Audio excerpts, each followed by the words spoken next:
हो गया तो सियावर रामचंद्र हो गए। पहले हम केवल रामचंद्र भगवान की जय बोलते थे कथा के अनुसार, बाकी तो सीताराम जी सदा से ही एक हैं। विवाह की मांगलिक विधियां संपन्न हुई।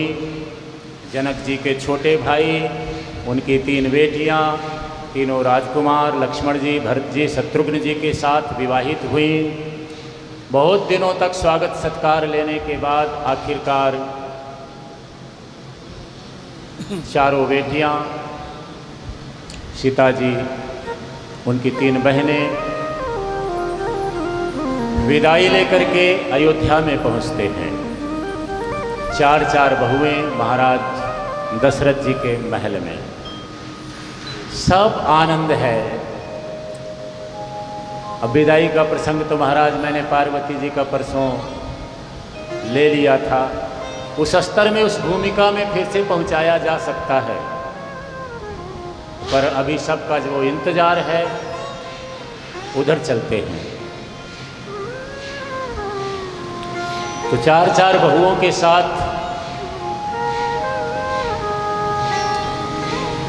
अब राम जी पहले बड़े हमेशा ही शांत रहते हैं, कम बोलते हैं। सीता जी आ गई तो महलों की जो दासियां हैं, अन्य और जो स्त्रियां हैं, राज परिवार की लड़कियां हैं, राम जी के पास आ जाएं। अरे भैया अब तो खुश रहा करो, सारा दिन गंभीर बने रहते हो, थोड़ा गाओ, नाचो, उत्सव मनाओ। जब आपके पास आओ तो बस मधुर मधुर मुस्कान करते रहते हो, थोड़ा बोलना। अब तो भाभी आ गई हैं, आपके जीवन में भी बदलाव आना चाहिए। और महाराज जैसी जिसकी श्रुति, स्मृति, विचारधारा, उसी के हिसाब से महलों के सेवक सेविकाएं, अन्य स्त्रियां खुशियां मना रही हैं, राम जी को सुना रही हैं, सीता जी को सुना रही हैं कि जब से राम जी के जीवन में सीता जी आई हैं, तो महाराज ऊपर से भले ही ना बोलें, अंदर से तो आई सिया जो अंगनावा। महाराज दशरथ जी के महल में आई सीता जो अंगनावा बाहर बन के। आई सिया जो अंगनवा बाहर बन के। आप खड़े हो सकते हैं, ये वैसा ही भजन है। आई सिया जो अंगनावा बाहर बन के। आई सिया जो अंगनवा बाहर बन के। ओ बाहर बन के, हो बाहर बन के, हो बाहर बन के, हो बाहर बन के। आई सिया जो अंगनवा बाहर बन के। आई सिया जो अंगनवा बाहर बन के।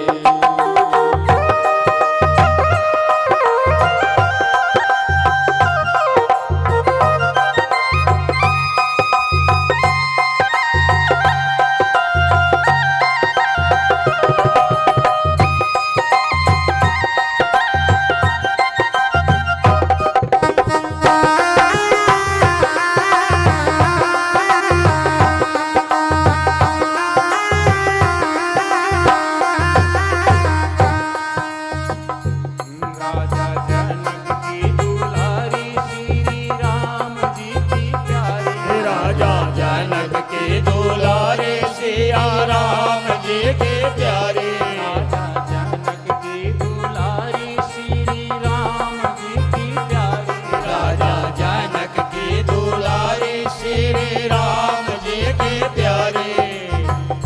डोली लाए हैं कहार, 4 चलेंगे। डोले लाए हैं कहार, 4 चलेंगे। डोली लाए हैं कहार, 4 चलेंगे।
चार चार बहुएं, चार चार बेटे, सब खुशियां हैं, कहीं कोई कमी नहीं है। समय बदलता है, घटनाएं बदलती हैं।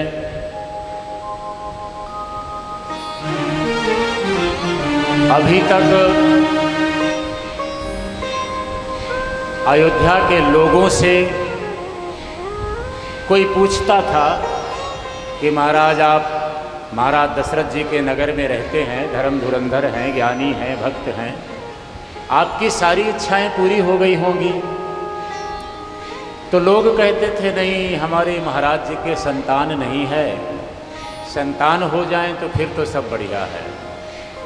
भगवान की कृपा हुई, चार चार संतानें हुई। फिर से पूछा गया, अब तो आप प्रसन्न होंगे, सारी इच्छाएं पूरी हो गई होंगी। अब राम जी का विवाह हो जाए, संतानों का विवाह हो जाए तो विवाह भी हो गया। अब कोई इच्छा रह गई, अब तो आप राजी होंगे, प्रसन्न? नहीं, अभी एक इच्छा और है, अभी और भी है इच्छा। राम जी राजा बन जाएं। इन इच्छाओं का महाराज कोई अंत नहीं है, और एक के बाद एक इच्छा जो लोगों के मन में जागी, इन इच्छाओं ने राम वन गमन की भूमिका बना दी। राम जी को वन में जाना पड़ा। अब लोगों ने कहा राम जी राजा बन जाएं, हमारे जीते जीते हम देख लें, जल्दी बन जाएं तो ज़्यादा अच्छा है। अगर लोग महाराज दशरथ जी के ऊपर ये दबाव ना डालते कि जल्दी राम जी को राजा बना दो, तो शायद राम जी की सन्निधि अयोध्या वासियों को और कुछ दिनों तक मिल जाती है। सबकी इच्छा राम जी राजा बन जाएं, अच्छी बात है। दशरथ जी की भी यही इच्छा हुई। गुरु जी को कहा मुहूर्त निकालो। गुरु जी ने कहा जिस दिन सीताराम जी सिंहासन पर विराजमान हो जाएंगे, सबसे बढ़िया मुहूर्त वही होगा। और बात भी यही है महाराज। रोज आप सुनते हैं ब्राह्मण लोग मंत्र बोलते हैं, तदेव लगनम सुदिनम तदैव तारा बलम चंद्र बलम तदेव विद्या बलम देव बलम तदेव लक्ष्मी पतेस्तेंघ्रियुग स्मरामि। दुनिया में सबसे बढ़िया समय वही है, सबसे बढ़िया लगन वही है, सबसे बढ़िया तिथि वही है जिस दिन सीताराम जी हमारे हृदय में विराजमान हो, जिस दिन परमात्मा की हम कथा सुने, गीत गावें, पूजन करें, सबसे बढ़िया मुहूर्त है वो। भगवान के पूजन का क्या मुहूर्त निकालना, भजन का क्या मुहूर्त निकालना। महाराज भोजन का मुहूर्त कहाँ हम निकालते हैं? जब 2-4 महीने के थे, अन्नप्राशन हुआ, तब से लगातार खाए जा रहे हैं। कभी किसी से पूछा कि कोई नया मुहूर्त बताओ? जब भोजन का नित्य भोजन है तो नित्य भजन होना चाहिए। तो अयोध्या वासियों की ये इच्छा, राम जी को राजा बनाया जाए। वशिष्ठ जी ने मुहूर्त निकाला, अगले पखवाड़े में, अगले पक्ष में 15 दिन का समय दिया। सबको पता चला, सब प्रसन्न हैं, 15 दिन बाद राम जी राजा बन जाएंगे। क्योंकि 15 दिन का समय चाहिए, सामग्री जुटानी है, तैयारी करनी है। एक पक्ष का समय 14 दिन, अगले दिन तो दूसरा पक्ष शुरू होने वाला था। सब प्रसन्न हैं, तैयारियां हो रही हैं। एक दिन बचा है, आज की रात बची है। अब महाराज रात रात में देवता लोग परेशान हो गए। अगर राम जी राजा बन गए तो दुष्टों का संहार कैसे होगा? ये तो अयोध्या में रह जाएंगे। ऐसा कुछ किया जाए कि अयोध्या में ना रहें, वन में चले जाएं। ऐसी मंत्रणा करके देवता लोग सरस्वती मैया के पास गए। माता आप कुछ ऐसा करो, किसी की बुद्धि पलटो कि राम जी राजा ना बन सकें, वन में चले जाएं। सरस्वती जी ने कहा, देवताओं, किसी की खुशी में एक दीपक नहीं जगा सकते। थोड़ी सी जगह आप दोनों आगे आ जाएं तो आने वालों को थोड़ा सुविधाजनक हो जाएगा। अभी अपने पास जगह है तो किसी की खुशी में एक दीपक नहीं जगा सकते, तो जगते हुए दीपक को बुझाने की कोशिश तो ना करो देवताओं। देखो अयोध्या में कितना आनंद उत्सव हो रहा है और तुम कह रहे हो कि मैं किसी की बुद्धि खराब कर दूं तो राम जी वन में चले जाएं। देवताओं ने कहा, राम ब्रह्म हैं, परमात्मा को कुछ नहीं होता, मैया आप हमारी सहायता करो। सरस्वती जी को मनाया और चल पड़ी महाराज। अयोध्या के आकाश में सरस्वती जी अंतर्ध्यान होकर के विचरण करने लगी। किसकी बुद्धि खराब करूं कि घटना बदल जाए। तमाम लोगों पर नजर डाली, मंत्री सुमंत पर नजर गई, ये महामंत्री हैं, इनकी बुद्धि थोड़ी। लेकिन बाद में याद आया सरस्वती जी को कि जिसका जन्म अयोध्या में हुआ है, जिसने बचपन से सरयू मैया का पानी पिया है, जिसके रग रग में, जिसके खून में सरयू का जल है, अयोध्या की मिट्टी का अन्न है, अयोध्या की मिट्टी में लोटा पोटा है, उसकी बुद्धि को मैं राम के विरोध में नहीं खड़ा कर सकती। घूम रही थी, चारों तरफ देख रही थी, मंथरा पर नजर पड़ी। ये ठीक रहेगी क्योंकि मंथरा का जन्म अयोध्या में नहीं हुआ था, कैकेयी के साथ दहेज में आई थी। कैकेयी देश, आज का कश्मीर, ये पात्र ठीक है। इसकी बुद्धि को मैं खराब करूं, बिगाड़ूं, घुमा दूं। और महाराज मंथरा वहाँ का सारा श्रृंगार देख के, साज सज्जा देख करके जलने लगी। बुद्धि बदली, जोर जोर से हाँफने लगी।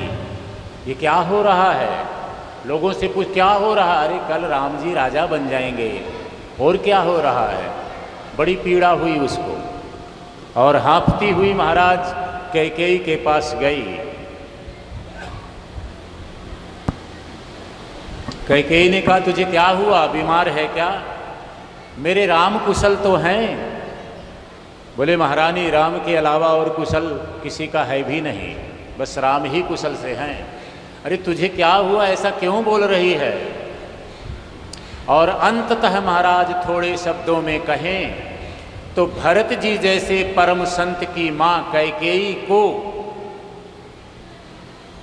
मंथरा के कुसंग ने ऐसे बुद्धि बदली कि कैकेयी भी उसके कहने पर आ गई। इसका मतलब यह है महाराज, सत्संग मिले अच्छी बात है, ना मिले तो कुसंग से बचो। भरत जी जैसा कोई संत नहीं हुआ, कोई भाई नहीं हुआ, कोई त्यागी नहीं हुआ, कोई वैरागी नहीं हुआ, कोई राम का अनुरागी नहीं हुआ। लेकिन महाराज भरत जी को जन्म देने वाली कैकेयी मंथरा के कुसंग से उसकी बुद्धि खराब हो गई और राम जी को वनवास में भेजने का उसने निर्णय ले लिया।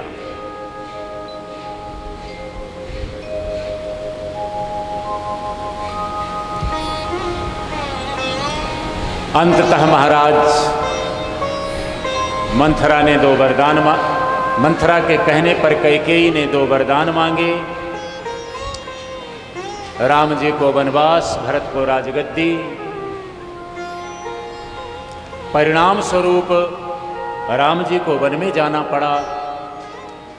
सीता जी भी साथ में गई, लक्ष्मण जी भी गए। सुमंत जी रथ में बिठा करके गंगा तक छोड़ने के लिए गए। बाद में राम जी ने सुमंत जी को वापस कर दिया। गंगा पार करना है, केवट को नाव मांगी। केवट ने पहले ना कर दिया, चरण धोने की शर्त रखी, चरण धोया, पार गए। जो मुझे सुनते रहते हैं व्यास गद्दी के माध्यम से, कई बार इस केवट के प्रसंग को भी आप लोगों ने सुना होगा। घंटा 2 घंटा चाहिए केवट के प्रसंग को गाने के लिए। अंततः राम जी केवट पर कृपा करके वाल्मीकि जी के आश्रम में पहुँचे। चित्रकूट की यात्रा कर रहे हैं, जा रहे हैं आगे। वाल्मीकि जी को पूछा, महाराज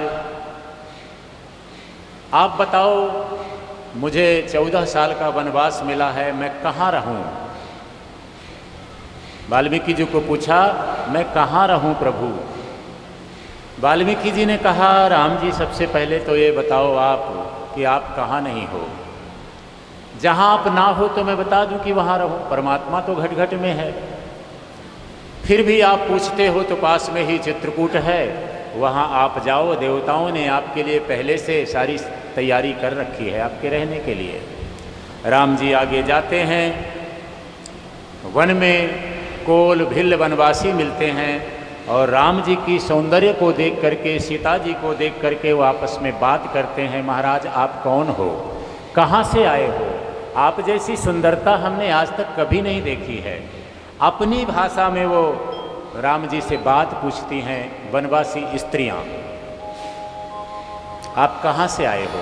वही थोड़ा सा भोजपुरी भाषा का प्रयोग। कहाँ से आए लारे हरि सुंदर बटुहिया, जईबा कहाँ कौने गाँव रे बबुआ, जईबा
यात्री मुसाफिर, आप कहाँ से आए हैं, कहाँ जा रहे हैं?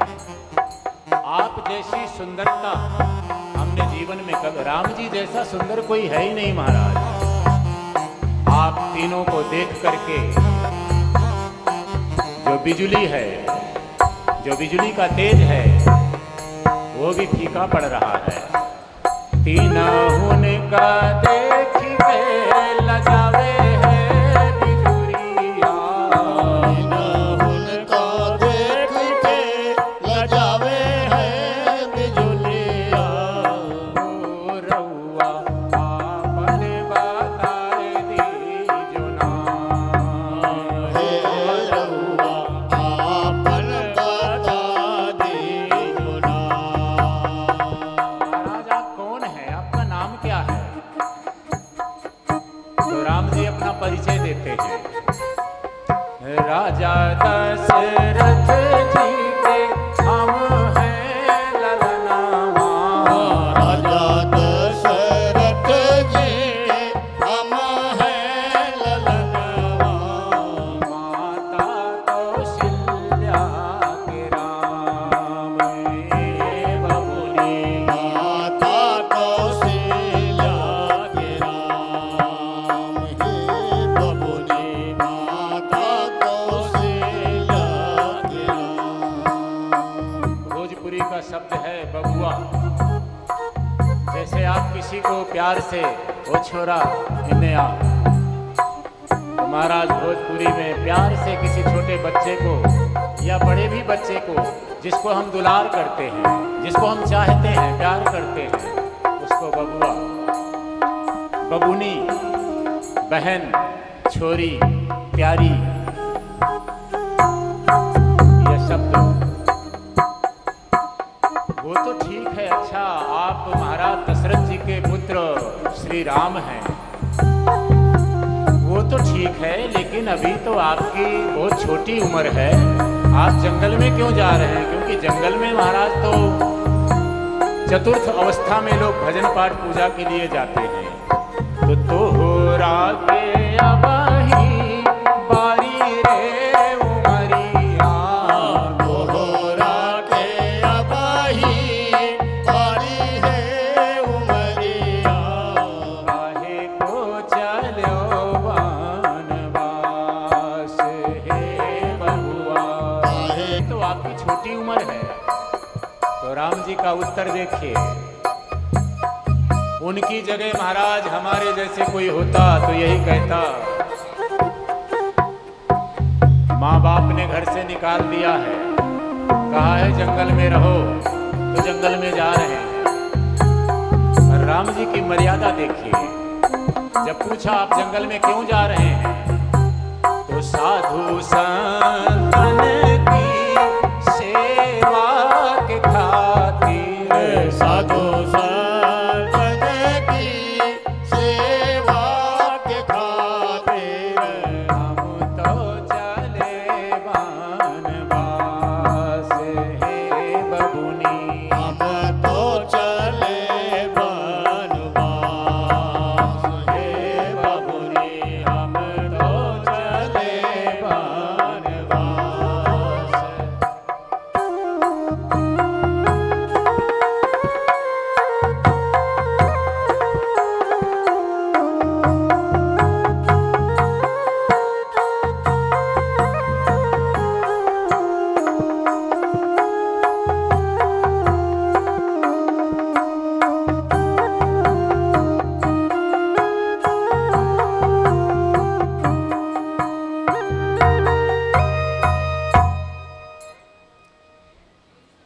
श्री राम जी सीता जी के साथ, लक्ष्मण जी के साथ चित्रकूट में निवास करते हैं।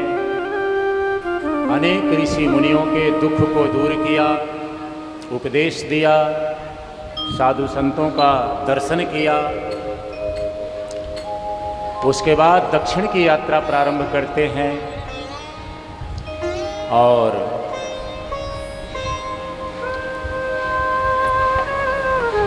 सीता जी के हरण की बात आती है। उपदेश दे रहे थे लक्ष्मण जी को ज्ञान वैराग्य का। जैसे ही उपदेश पूरा हुआ, तुलसीदास जी ने शूर्पणखा का प्रवेश दिखा दिया है। जब जब जीवन में ज्ञान और भक्ति का हमारे हृदय में संचरण होना प्रारंभ होता है, कहीं ना कहीं से महाराज दुर्वासनाएं सामने आ ही जाती हैं। शूर्पणखा आई, सीता जी को मारने के लिए तैयार हुई। लक्ष्मण जी ने उसके नाक कान काटे। कटा हुआ नाक कान लेकर के रावण के दरबार में पहुंची। रावण ने कहा, क्या हुआ, किसने तेरी ये गति करी? तो वह कहती है महाराज अपनी भाषा में कि भैया दो बालक राम लखन और इस दंडक वन में आए हैं। संग में सुकुमारी एक नारी सीता प्यारी को लाए हैं। तो मैं उधर अचानक निकल गई और उस नारी से मिलना चाहा।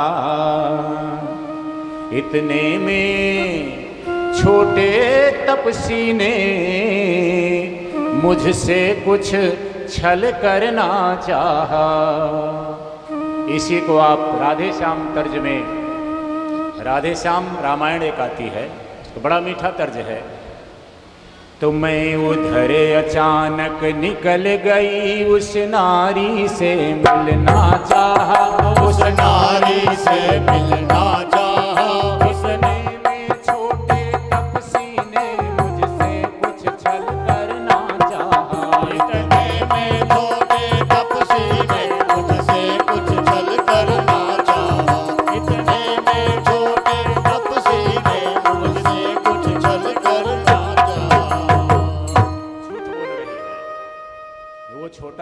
तपस्वी जो है ना, जिसका नाम लक्ष्मण है, मेरे से कुछ छल करने लगा, खराब बातें करने लगा। तो मैंने कहा, देख मैं ऐसे वैसे भाई की बहन नहीं हूँ, मैंने तेरा नाम लिया, रावण महाराज की बहन हूँ, झूठ बोल रही है। तो जब तेरा नाम लिया ना तो वो और गुस्सा हो गया। तो जब मैंने तेरा नाम लिया तो दी उसने मुझको गाली, और मेरे ये कान कुतर डाले, मेरी ये नाक काट डाली, मेरे ये कान कुतर डाले, मेरी ये नाक काट डाली, मेरे ये कान कुतर डाले, मेरी ये नाक काट डाली। तो मेरी नाक गई सो गई, अब अपनी नाक बचा ले तू, अब अपनी नाक बचा ले तू, अब अपनी नाक बचा ले तू। जग में जब ऊंची नाक नहीं तो नकटा नाम धरा ले तू, जग में जब ऊंची नाक नहीं तो नकटा नाम धरा ले तू, जग में जब ऊंची नाक नहीं तो नकटा नाम धरा ले तू। शूर्पणखा ने रावण को भड़काया, अरे शान के साथ नहीं जी सकता, तेरी बहन की नाक काट ली उन्होंने। रावण ने कहा, ले जाओ उसको, तमाशा हो रहा था, तमाशा नाच गाना हो रहा था, बीच में पहुंच गई थी ये। ले जाओ इसको अंदर ले जाओ। बड़ा परेशान हुआ, सभा विसर्जित हुई, रावण अपने घर में गया, विचार करने लगा। पूछा उससे, और भी तो महाराज सहयोगी रहते हैं, खरदूषण उनके पास नहीं गई, जंगल में गई थी, उनको भी, और मन ही मन में अब तेरी बारी है, कहा नहीं प्रकट में, पर उसका कहने का भाव, हाव भाव से व्यक्ति के पता चल जाता है। रावण चिंता करने लगा, खरदूषण मौसम बलवंता, इन्हीं को मारे बिन भगवंता। खरदूषण को कोई सामान्य व्यक्ति नहीं मार सकता था, कहीं भगवान का अवतार तो नहीं हो गया। देखता हूं, परीक्षा करता हूं। मारीच के पास गया, सोने का हिरण बन जा, सीता का अपहरण करना है। मारीच ने समझाने की कोशिश की, राधे श्याम तर्ज की रामायण बहुत प्यारी लगती है, गाई जा सकती है, कभी राम कथा सुनाई जा सकती है, समय के हिसाब से दो दो लाइनें। मारीच ने बड़ा समझाया रावण को, उनसे विरोध मत करो। रावण ने तलवार निकाला, अभी मरना है या राम जी के हाथ से, या वहां जाके मरना है, मेरा काम करना है या मरना है। मारीच ने विचार किया, अगर इसको ना कर दूंगा तो अभी मार डालेगा ये, इससे अच्छा है भगवान के हाथ में, मरना तो है ही है। यदि इधर गिरूं तो कुआं खुदा, और उधर गिरूं तो खाई है। ये भी राधे श्याम रामायण की तर्ज है। अंततः मारीच महाराज सोने का हिरण बनता है, सब कुछ माया का खेल है।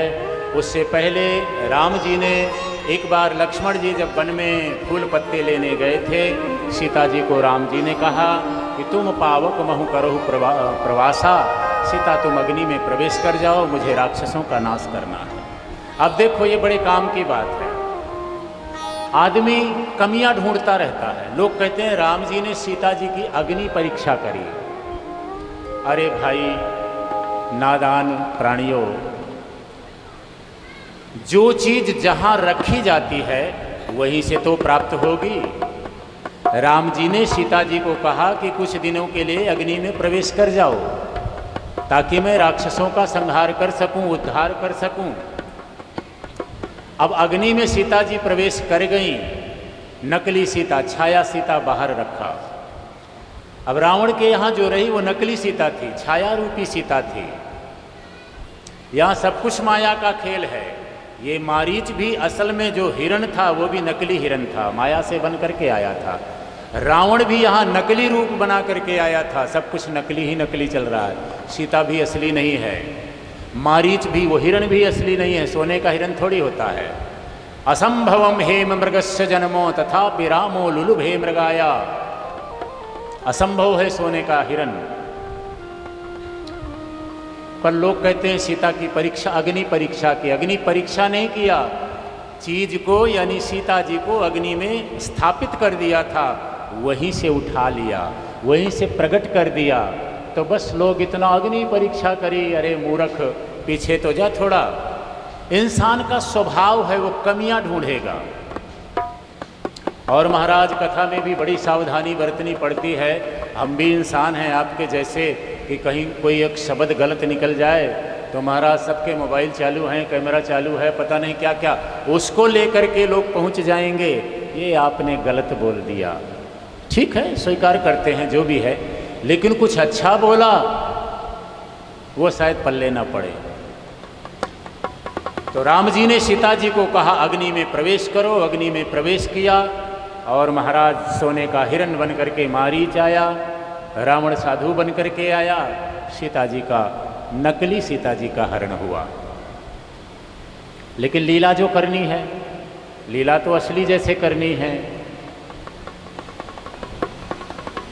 राम जी कुटिया में आए, हिरण के पीछे चले गए थे, सीता जी नहीं मिली।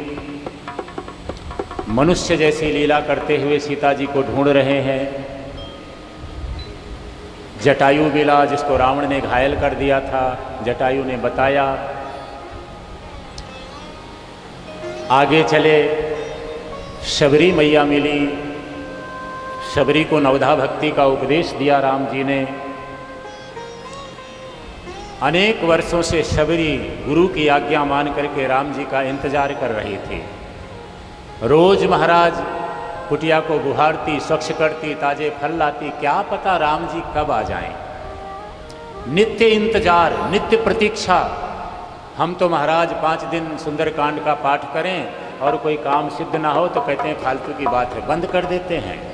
और उसने संपूर्ण जिंदगी बिता दी राम जी के इंतजार में। नित्य इंतजार, नित्य नवीनता, नित्य प्रार्थना। आ जाओ कुटिया में राम, शबरी के मन में आस लगी। अब तो आ जाओ कुटिया में राम, शबरी के मन में आस लगी। आस लगी, शबरी के मन में आस लगी। आस लगी, शबरी के मन में आस लगी।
चाहे नाच करके, चाहे कथा सुन करके हमारा मन परमात्मा के चरणों से जुड़ जाए, वही सबसे बड़ी साधना है, वही सब शास्त्रों का सार है। इस व्यासपीठ की कोशिश है सबके मनों को ठाकुर जी के चरणों में खींच करके जोड़ दो, चाहे कैसे भी। बचपन बीता जवानी बीती ना आए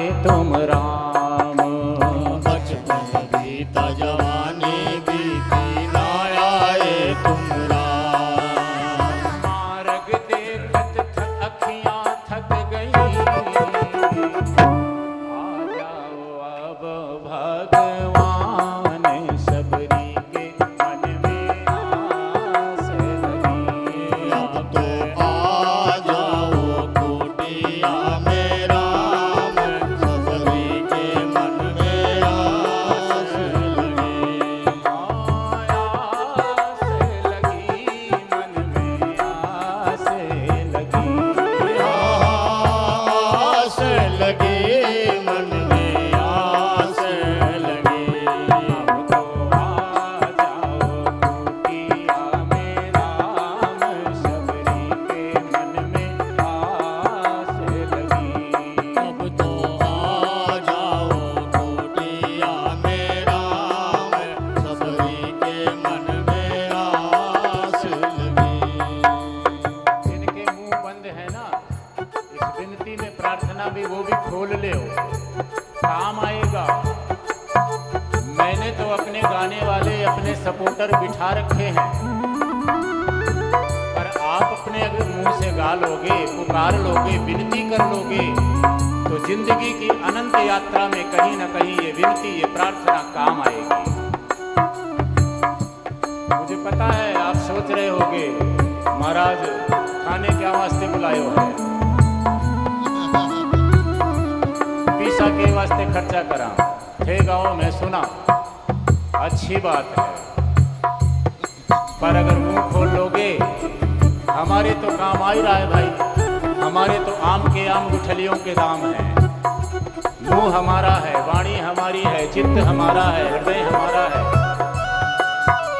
गा रहे हैं, पुकार रहे हैं, वो सुन रहा है, कृपा करेगा। सागे पीसा भी मिल रहा है, हो गया ना आम के आम गुठलियों के दाम। अब आपका यहाँ टाइम भी जा रहा है, घर का काम धंधा छोड़ के अठे बैठा हो, तो कुछ तो लेके जाओ, कुछ तो पाके जाओ, गाओ, पुकारो, मनाओ, रिझाओ, काम आएगा। नहीं आप में से 40%, 20% लोग तो मुझे फोन करोगे, महाराज बहुत दुखी हैं, घनी व्याधि है, बहुत परेशानी है, कोई उपाय बताओ ना। बता तो रहा हूँ उपाय, इसको नहीं मानेंगे। अभी बहुत लोग मेरे ऊपर जाएंगे, महाराज बहुत तकलीफ है, कोई उपाय बताओ। क्या कहें, गुस्सा आता है ऐसे लोगों पे। मेरे पास कहीं दूर से रोज फोन आया करता है, मैंने फोन उठाना ही बंद कर दिया। करोड़ोंपति आदमी हैं और उनके फोन आएंगे, महाराज काम ही कोई नहीं, बताओ। अरे क्यों झूठ बोलते हो, क्यों रोते रहते हो, इतना कुछ परमात्मा ने दे रखा है, सारी उम्र रोना ही रोना, कभी तो खुश हो जाओ, प्रसन्न हो जाओ। विनती करो, प्रार्थना करो, काम आएगा। मैं कथा में शायद हर रोज ये बोलता होऊंगा कि प्रार्थना करो, विनती करो, भगवान सुनेंगे, दुख दूर होंगे। चुन चुन बेर मैं निस दिन लाऊं, खाएंगे मेरे राम। चुन चुन बेर मैं निस दिन लाऊं, खाएंगे मेरे राम। रोज का नियम है शबरी मैया का, रोज ताजे बेर तोड़ कर खिलाती, क्या पता राम जी कब आ जाएं। चुन चुन बेर मैं निस दिन लाऊं, खाएंगे मेरे राम। चुन चुन बेर मैं निस दिन लाऊं, खाएंगे मेरे राम। आ जाओ ए दशरथ नंदन, जीवन की हो ना जाए शाम, दिल के मन में आस लगी। अब आ जाओ कुटिया में राम, सबरी के मन में आस लगी। मेरी बात बहुत लोगों ने मान लिया, अच्छी बात है, मुझे सपोर्ट हो जाती है, थोड़ा कम एनर्जी लगानी पड़ती है। आ जाओ कुटिया में राम, सबरी के मन में आस लगी। अब आ जाओ कुटिया में राम, सबरी के मन में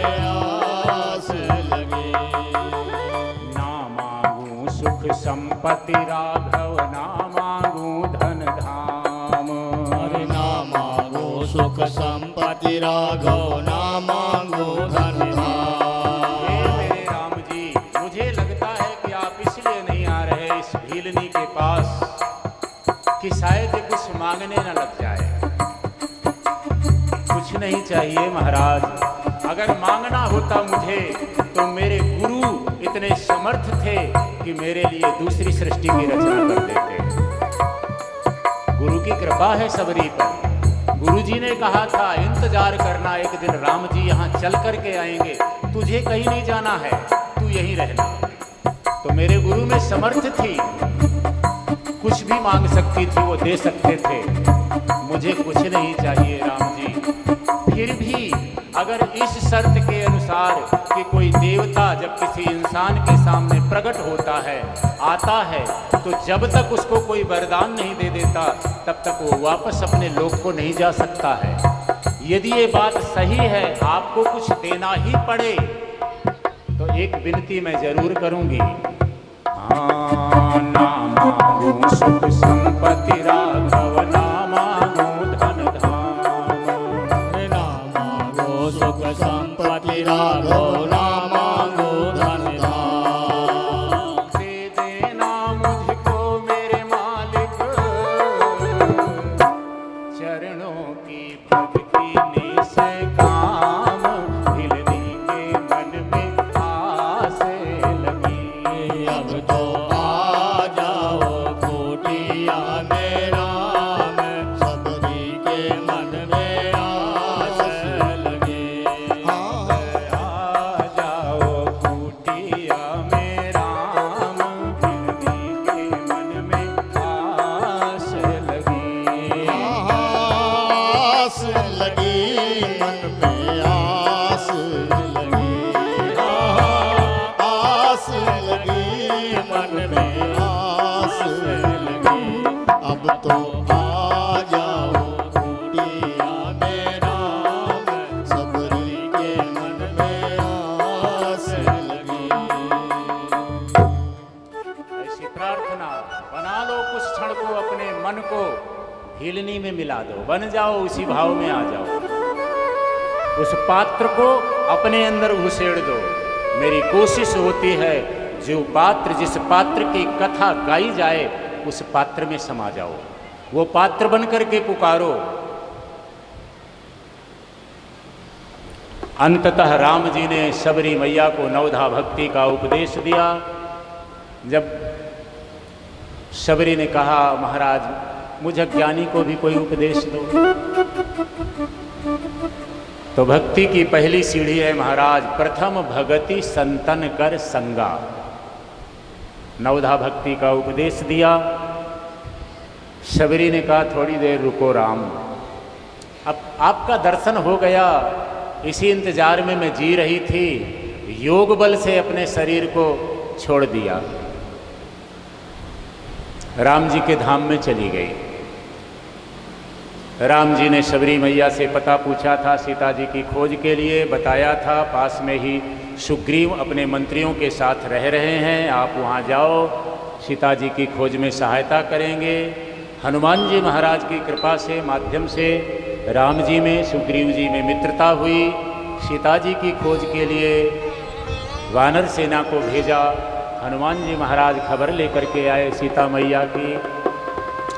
अंततः राम रावण युद्ध निश्चित हुआ और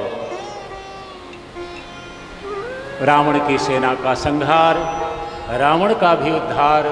अंत समय में जब रावण धरती पर गिर गया, राम जी पास में गए तो रावण ने कहा राम जी ये मत समझना कि जीत आपकी हुई है, जीत मेरी हुई है। कैसे भैया? बोले एक बात बताओ, जब तक मेरे हाथ में धनुष बाण था, मैं खड़ा था, आपको लंका में घुसने दिया? नहीं घुसने दिया, सामना करता रहा।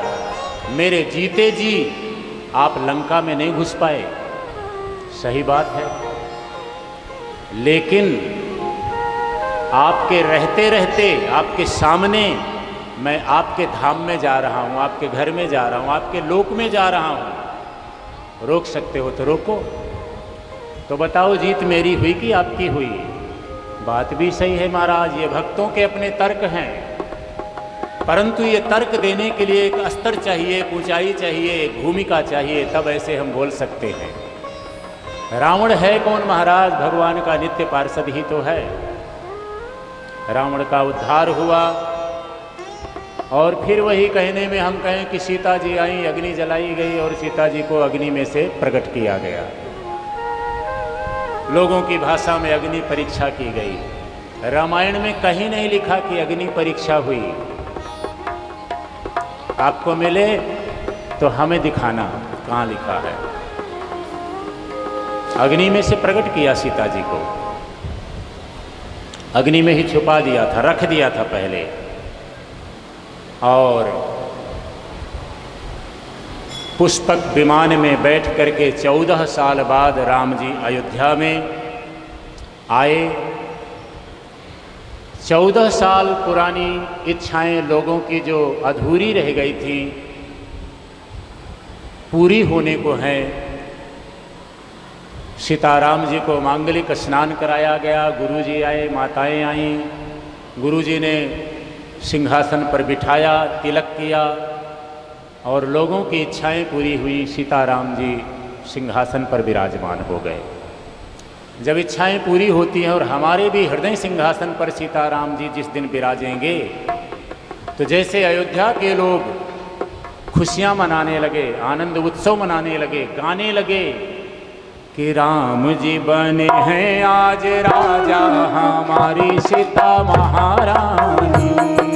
राम जी बने हैं आज राजा हमारी सीता महारानी। राम जी बने हैं आज राजा हमारी सीता महारानी। राम जी बने हैं आज राजा हमारी सीता महारानी। हमारी सीता महारानी, हमारी सीता महारानी। हमारी सीता महारानी, हमारी सीता महारानी। राम जी बने हैं आज राजा हमारी सीता महारानी। राम जी बने हैं आज राजा हमारी सीता महारानी। सीताराम जी सुवर्ण के सिंहासन पर विराजमान हैं और लोग महाराज आनंद उत्सव गीत गा रहे हैं, प्रसन्नता व्यक्त कर रहे हैं। प्रमुदित सकल अवध नर नारी, प्रमोदित सकल अवध नर नारी। प्रमुदित सकल अवध नर नारी। प्रमोदित सकल अवध नर नारी। आनंद मगन सकल महातारी। आनंद मगन सकल